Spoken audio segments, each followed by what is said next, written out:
Hello বন্ধুরা, শুভ দুপুর। আবার হাজির হয়ে গেছি তোমাদের সামনে দুপুরের খাবার দাবার নিয়ে।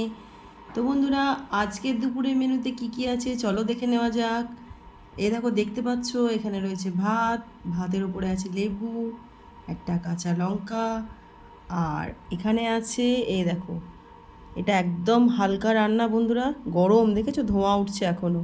তো বন্ধুরা, এটা হচ্ছে সব রকম সবজি, যেমন পটল, ঢ্যাঁড়স, আলু, পেঁপে, সব কিছু দিয়ে গোলমরিচ দিয়ে একটা ঝোল বন্ধুরা। আর এই হচ্ছে পোস্ত সর্ষে দিয়ে পাবদা মাছের ঝাল, পোস্ত আর সর্ষে দিয়ে পাবদা মাছের ঝাল। তো বন্ধুরা, আজকে তো আমার এই মেনু দুপুরের, আমি এই খাবো। তোমরা কে কী খাচ্ছ জানিও।